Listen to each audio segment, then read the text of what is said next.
much, General, for joining us, and congratulations on your appointment as the Chief of Defence Forces. Thank you very much, John. You're very much welcome. 100 days into office, what are your priorities as Chief of Defence Forces before we talk about anything else? Thank you very much, John. I appreciate the opportunity to be able to engage with you and by extension other Kenyans who are watching. I've been in the office now close to 100 days. When I took over, my first aim was to understand my role, and then secondly, engage the entire military to appreciate my vision and what I want to achieve. So in the last 100 days, I've been able to elaborate on my vision, which I've crystallized, with a phrase of one force, one mission, to be able to bring everybody together, to understand what our role is, and focused on the one mission we have of defending the sovereignty of the Republic of Kenya.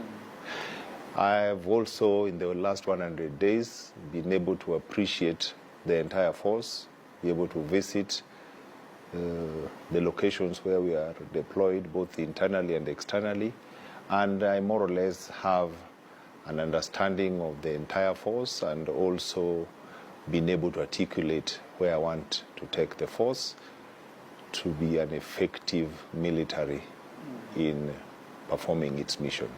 In terms of enhancing Kenya's territorial integrity, what would you say is what KDF has been able to achieve towards that front, because that's part of your mandate? Without going into much details, Kenya is secure along its borders because of us in KDF. We'll be judged by the effectiveness of how we perform our duty. And currently, by and large, other than some minor incursions which are reported here and there, we are secure. And even those incursions, they are not just happening, we are dealing with them. Let's go back to your phrase, the one force, one mission. There's so much going into, militaries around the world. There's so much going into the modernization of the military to deal with emerging challenges. You can probably take us through what KDF is doing, of course, in line with your mission of one mission, one force, one mission. Militaries all over the world evolve, and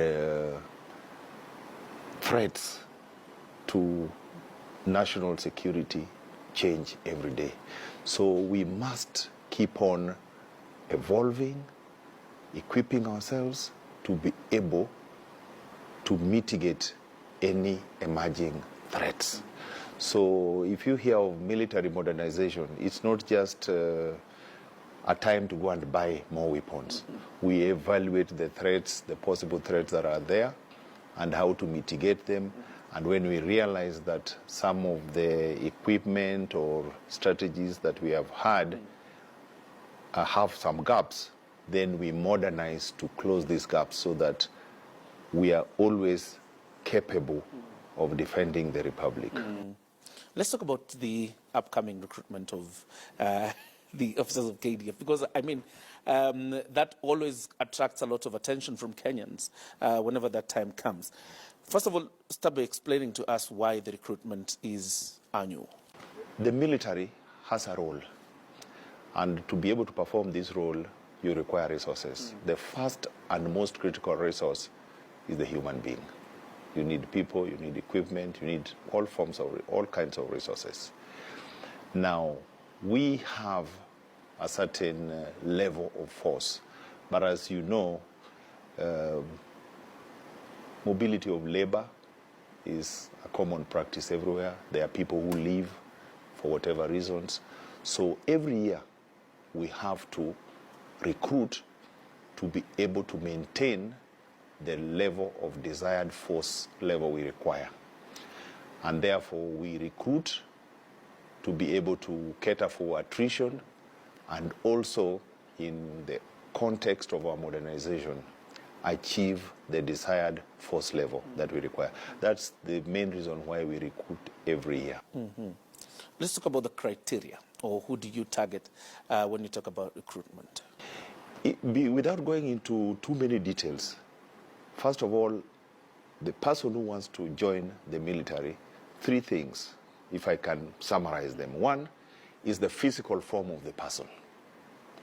Second is his medical status. And then third is his academic qualifications.